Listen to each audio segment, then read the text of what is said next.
You take lunch last today. You're the least valuable person here. Garrett's words crashed into me like a physical weight, amplified by the pin-drop silence of our open workspace. 28 faces swiveled toward my desk.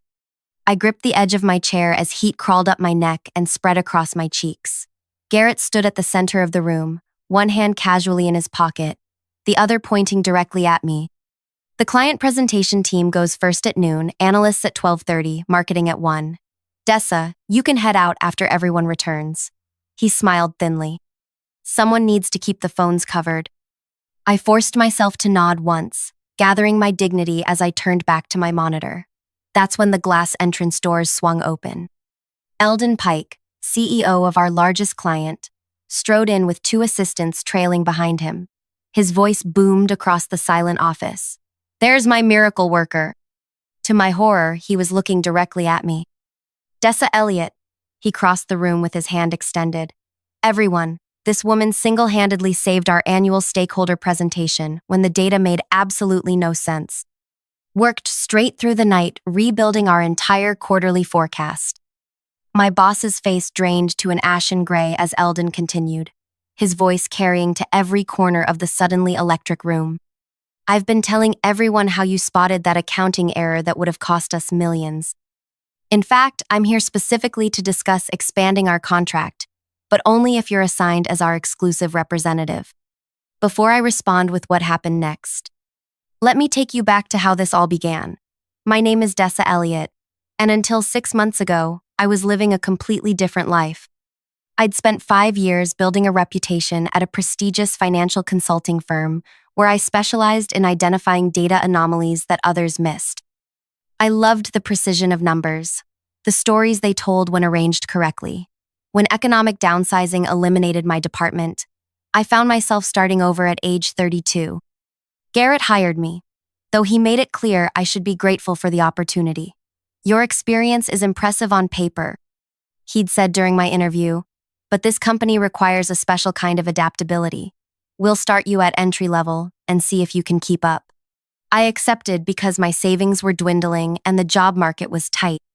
What I didn't know then was that Garrett had a pattern of hiring overqualified women, undermining their confidence, taking credit for their work, and keeping them trapped in positions far below their capabilities. My first 3 months were a masterclass in subtle workplace manipulation. Garrett would assign me complex projects with impossible deadlines, then criticize my output as just adequate in team meetings. He'd invite everyone except me to strategic planning sessions, then penalize me for not anticipating changes to client requirements. My ideas were dismissed in meetings, only to resurface weeks later as Garrett's innovative approach. The turning point came during the Pike Industries crisis.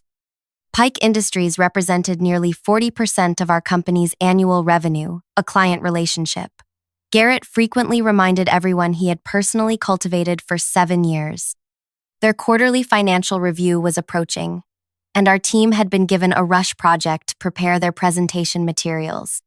Garrett assigned himself and the senior analysts to the visible components: executive summary, strategic recommendations, visual presentations. I was given what he called background verification, essentially checking numbers and formatting footnotes. "Perfect for your skill level," he told me with a smile that never reached his eyes. I stayed late that Thursday, cross-referencing data points while the office emptied around me. Around 9 o'clock, I noticed something odd in the year-over-year projections. A discrepancy in the forecasting model that didn't align with previous quarters. Most people would have flagged it and moved on, but years of forensic accounting had trained me to pull on loose threads. 3 hours later, I'd uncovered a fundamental error in their accounting structure, one that artificially inflated projected earnings by nearly 22%. If presented to stakeholders, it would trigger automatic penalties from their investors once discovered. Worse, the error had cascaded through every financial document prepared for the last 8 months. I called Pike Industries' finance director, despite the late hour. "This can't be happening," Ren Havers whispered when I walked her through my findings. "The stakeholder meeting is at 9 tomorrow morning. These projections are the centerpiece." "I can rebuild it," I heard myself say. "If you can get me access to the raw data, I can reconstruct the entire forecast model tonight. What followed was 14 straight hours of intensive financial modeling. I rebuilt their quarterly forecast from scratch, correcting the cascading errors while maintaining the accurate parts of their projections.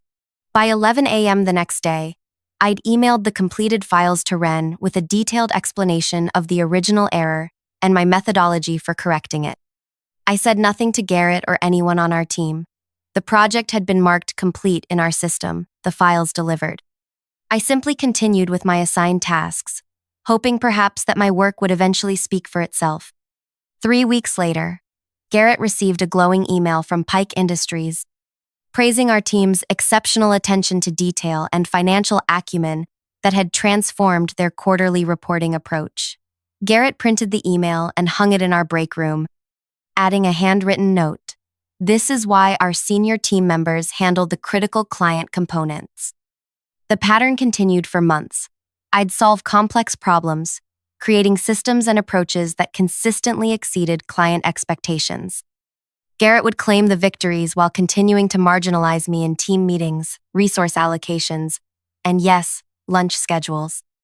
My performance reviews remained mediocre despite client compliments never reaching my file. When I asked about advancement opportunities, Garrett would smile sympathetically. You're just not quite there yet, Dessa. Keep working on your fundamentals. After Eldon Pike's unexpected office visit and public recognition, the workplace dynamics shifted subtly. Colleagues who had previously ignored me began asking for my input on their projects.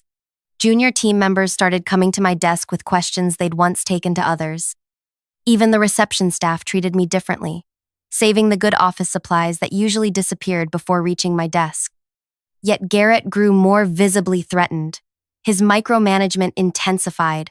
My work received even more scrutiny, with Garrett requiring multiple revisions for documents that were previously acceptable. He began copying senior management on emails questioning my methodology or timeline estimates.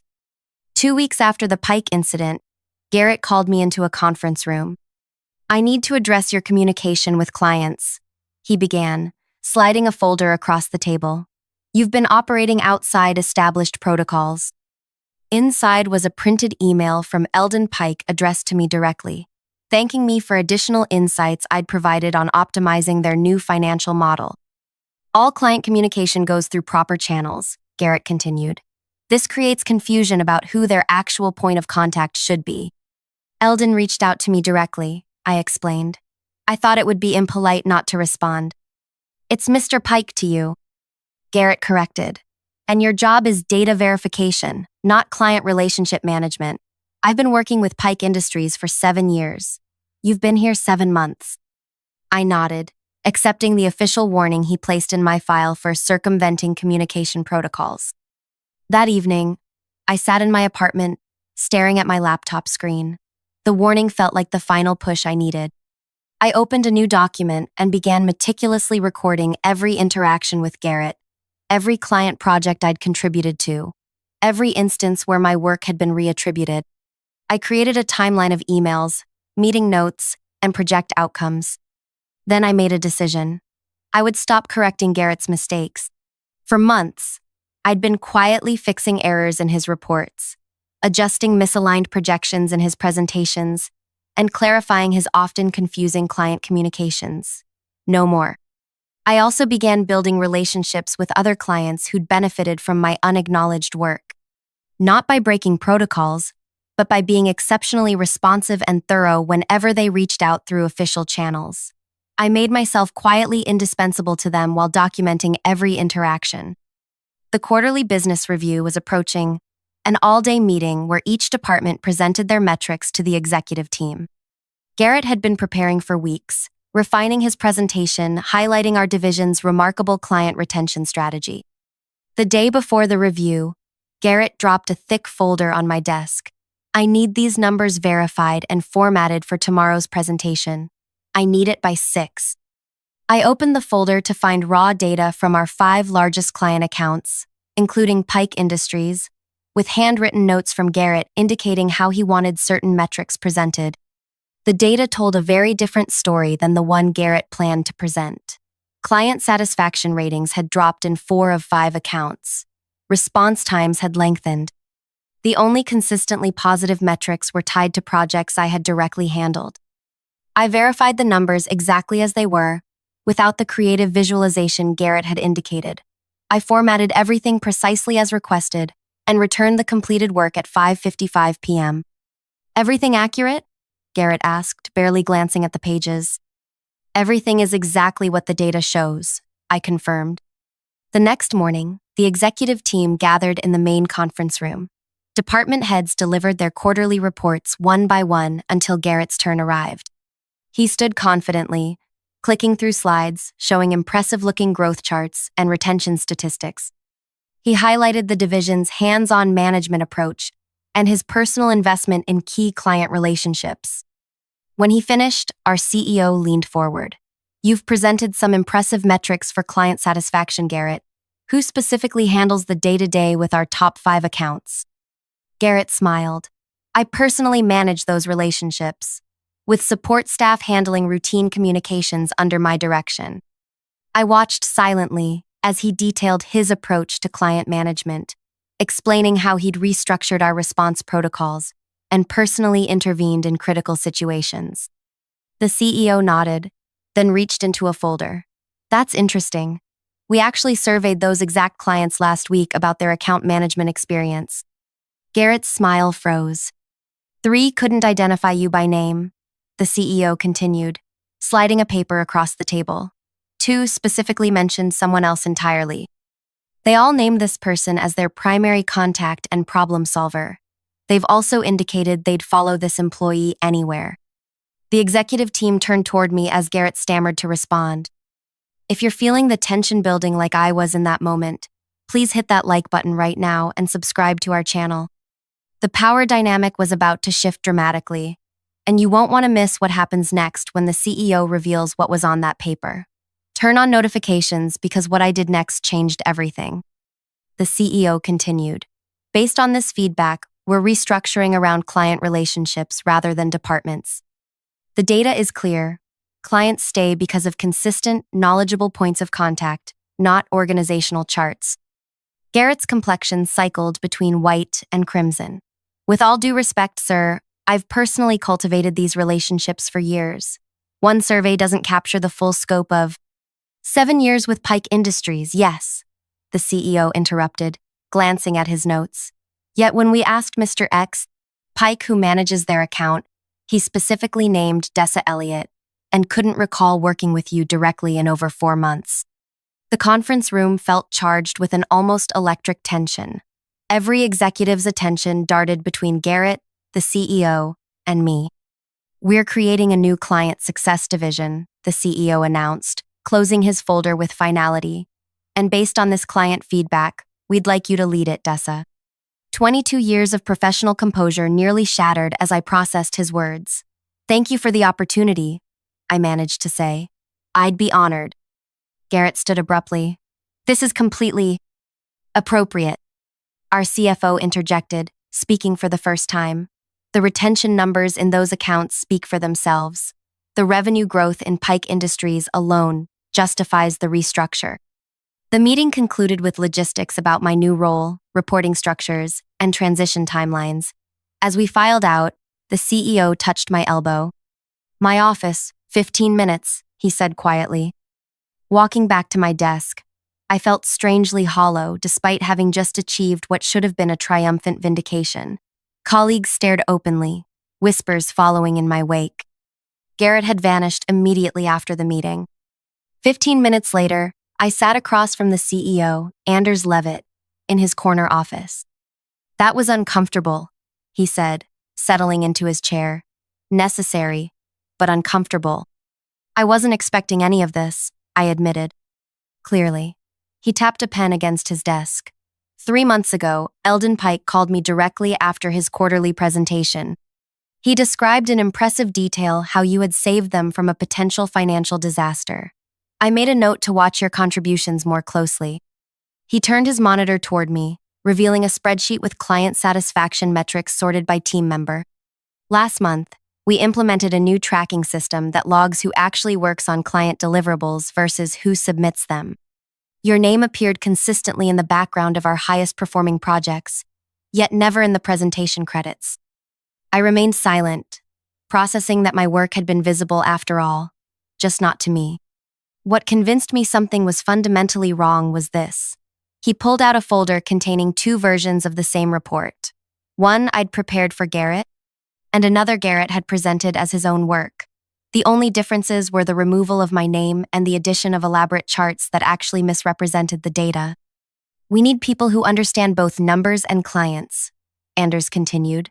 Your role will oversee client strategy across all departments. Garrett will report directly to you. My breath caught. Sir, given our history, I'm not sure that arrangement would be productive. It's not permanent, Anders replied. It's a transitional structure while we evaluate the entire department. How you handle this leadership opportunity, including managing someone who didn't value your contributions, will tell us a lot about your executive potential. The implication was clear. This was as much a test of my leadership capabilities as it was a recognition of my work. One last thing, Anders added as I stood to leave. Why didn't you ever come forward about any of this? I considered the question carefully. I believed the work would eventually speak for itself, I finally said. And it did. As I closed his office door behind me, my phone vibrated with a company-wide email announcing my promotion. By the time I reached my desk, 17 messages already waited in my inbox. The first was from Garrett. We need to discuss this transition immediately. My office, 2 p.m. I didn't respond. Instead, I began methodically packing my personal items to move to my new office, the one previously occupied by the former head of client services who had recently retired. At precisely 2 p.m., I entered Garrett's office, carrying a leather portfolio and closing the door behind me. He didn't stand. This is an obvious mistake that will be corrected once the executive team realizes you lack the experience to manage client relationships at this level. Is that what we need to discuss? I asked, taking a seat without waiting for an invitation. What you need to understand is that I built this department. These are my client relationships. This restructuring is temporary at best. I opened my portfolio and removed a single sheet of paper. This is the transition plan approved by Anders. It outlines the new reporting structure and your responsibilities moving forward. Garrett barely glanced at it. I'm not reporting to someone I hired as a data checker 7 months ago. That's certainly your choice, I replied evenly. I've included 2 options for your role moving forward. Option 1 maintains your current salary with adjusted responsibilities under the new structure. Option 2 is a generous separation package. His laugh held no humor. You can't seriously believe you have the authority to terminate me. Page 2 details the separation provisions pre-approved by HR and legal, should you choose that option. I watched as understanding slowly transformed his expression. Either way, I'll need your decision by tomorrow afternoon. This won't end well for you, Garrett said, his voice dropping to a near whisper. I know every senior person in this industry. One word from me would carry significantly less weight than the testimonials from Pike Industries, Asteria Group, and Concord Financial, our 3 largest clients who have all specifically requested to work with me and my team moving forward. I stood, gathering my portfolio. Their combined business represents 62% of our annual revenue. You orchestrated this entire thing, he said, realization dawning in his eyes. I paused at the door. No, Garrett. I simply stopped hiding how things actually worked. The reality became visible once I stepped out of your shadow. The next morning, Garrett wasn't at his desk. By afternoon, facilities staff were packing his office, while HR conducted an exit interview in a conference room 3 floors away. He had chosen option 2. My new role brought immediate challenges. The team that had witnessed my public humiliation for months now looked to me for leadership. Some were immediately supportive, especially those who had also experienced Garrett's management style. Others remained skeptical, waiting to see if my authority would last. I spent my first week meeting individually with every team member, learning about their aspirations, frustrations, and ideas for improving our client relationships. I discovered talented people who had been systematically undermined, just as I had been. Elise, a brilliant strategist who'd been relegated to administrative tasks, Kendrick, whose innovative client portal idea had been dismissed repeatedly, despite client requests for exactly such a tool. Phoebe, whose financial models were consistently more accurate than anyone else's, yet who remained stuck in an entry-level position after 3 years. He always said I wasn't ready for client interaction, Phoebe admitted during our one-on-one. But I have a master's in financial communications. Client interaction was literally what I was trained for. Pattern by pattern, I uncovered Garrett's systematic approach to maintaining control while limiting the growth of anyone who might eventually challenge him. The department didn't lack talent, it lacked opportunity. My second week, I implemented our first structural changes. We reorganized around client needs rather than internal hierarchies. Team members were assigned to accounts based on skill alignment rather than seniority. Everyone received direct client contact appropriate to their expertise. By month's end, client satisfaction metrics had increased across all accounts.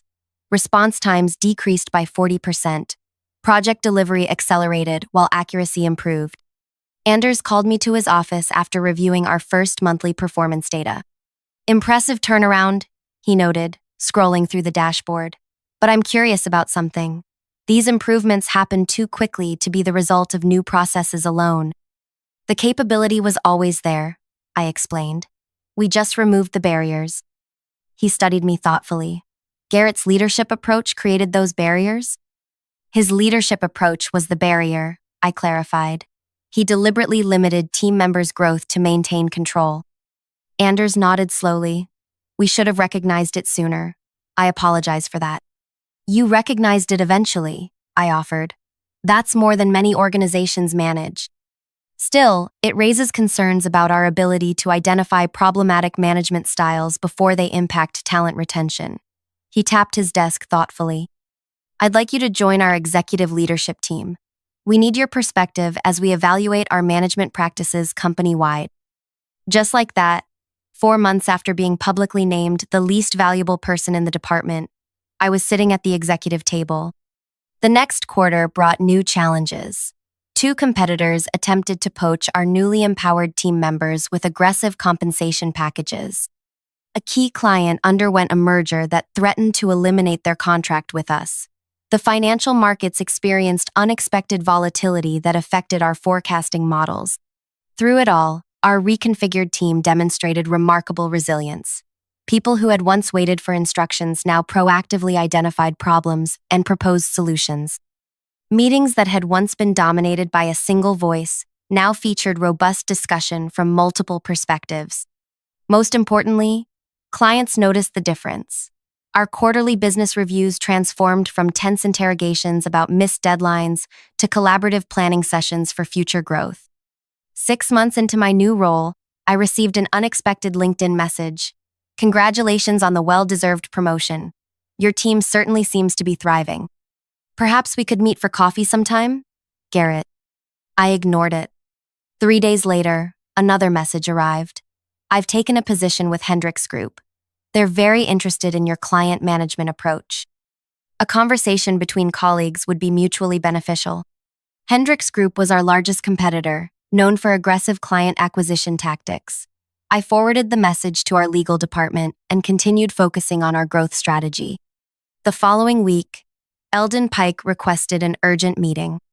Hendricks Group reached out with a compelling proposal, he explained when we met. They're offering significant cost reductions if we transfer our business to them. That's not unusual during contract renewal season, I noted, maintaining a calm I didn't entirely feel. Pike Industries still represented our largest client relationship. What's unusual is their representative claimed intimate knowledge of our financial structure and reporting requirements.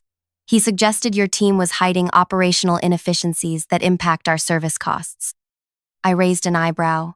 That representative wouldn't happen to be Garrett, would it? Eldon's expression confirmed my suspicion. He presented detailed analysis of our account. Some points seemed concerning until our financial team reviewed them. And what did they find? Creative misrepresentation of standard industry metrics. Eldon replied with a thin smile. The same type of manipulation you caught in our forecasting error. Apparently, Garrett didn't realize we now have staff trained to spot exactly those distortions. Relief washed through me. I appreciate you bringing this to my attention.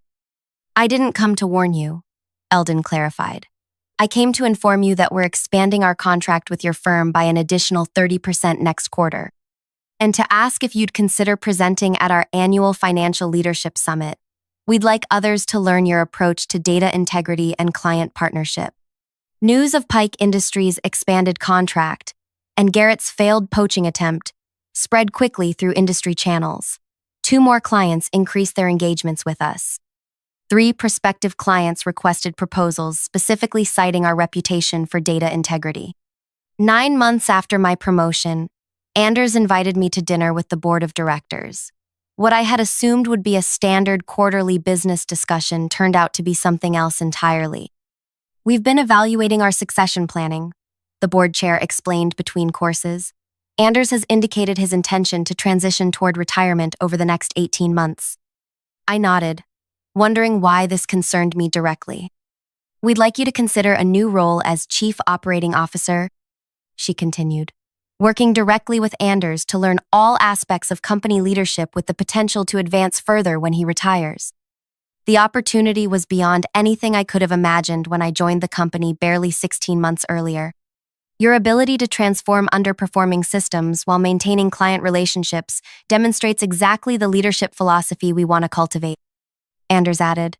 Plus, the financial results speak for themselves. Your division's profitability has increased 43% year over year. I accepted the position, of course. The transition would begin the following month, after we completed the current quarter's reporting cycle. 2 days later, I received another LinkedIn message. Heard about your continued ascent. Perhaps now you might see the value in that coffee conversation. I have insights about the board that could prove useful in your new role. Garrett. This time I responded, thank you for your interest in my career progression. All communication regarding our company should be directed through appropriate channels as outlined in your separation agreement. I wish you continued success at Hendricks Group. I blocked his profile immediately after sending the message. My first official day as COO dawned with unexpected news. Hendricks Group had announced a major restructuring, including significant leadership changes. Garrett's name appeared on the list of departing executives. Their press release cited strategic differences regarding client relationship management. That afternoon, Anders dropped by my new office. Interesting development at Hendricks, he remarked casually. Their CEO called me this morning. Apparently, Garrett had been making certain representations about client relationships that didn't materialize. That sounds familiar, I replied, unable to suppress a small smile. Indeed. She also mentioned they've had 3 complaints about his management approach in just 4 months. Anders shook his head. Some people never learn that leadership isn't about control, it's about cultivation. Speaking of cultivation, I said, changing the subject, I've been reviewing our management training programs. I'd like to propose some adjustments based on what we've learned from the department restructuring. I'd expect nothing less, Anders said with approval. That's exactly why you're sitting in that chair. 1 year to the day after Garrett had announced to the entire office that I was the least valuable person on the team, I stood at the podium during our annual company meeting. As COO, I was presenting our new strategic direction to over 300 employees. I outlined our vision for collaborative leadership, transparent client relationships, and growth opportunities for team members at all levels. I introduced new professional development pathways designed to identify and nurture talent throughout the organization. Most importantly, I announced a fundamental change to our company culture. Value in our organization will no longer be determined by position, seniority, or who speaks the loudest. Value will be measured by contribution, collaboration, and the difference we make for our clients and each other. As applause filled the room, I caught sight of my former team members, now department heads, team leaders, and rising stars in their own right. People whose talents had been buried under an insecure manager's need for control were now driving innovation across the company. That evening, as I gathered my things to leave, I found a small package on my desk with a card signed by the entire former team. Inside was a custom-made nameplate for my desk. It read, Dessa Elliot, Most Valuable Leader. The revenge wasn't in Garrett's downfall. It was in the thriving of everyone he had tried to diminish. These days, lunch schedules are a thing of the past in our office. We have a fully stocked kitchen and flexible breaks. People eat when they're hungry, rest when they need to recharge, and collaborate without artificial hierarchies. Everyone is valuable here, and they all know it. If my story resonated with you, whether you've experienced workplace marginalization or witnessed it happening to others, please share your thoughts in the comments below. Have you ever had to navigate a toxic work environment? Did you find ways to demonstrate your value despite obstacles? Your experiences might help someone else who's currently walking the path I once traveled. Hit the like button if you believe in workplaces where everyone's contributions are recognized, and subscribe to hear more stories of professional transformation and justice. Remember, sometimes the most powerful revenge isn't about bringing others down. It's about lifting yourself and everyone around you higher than anyone thought possible.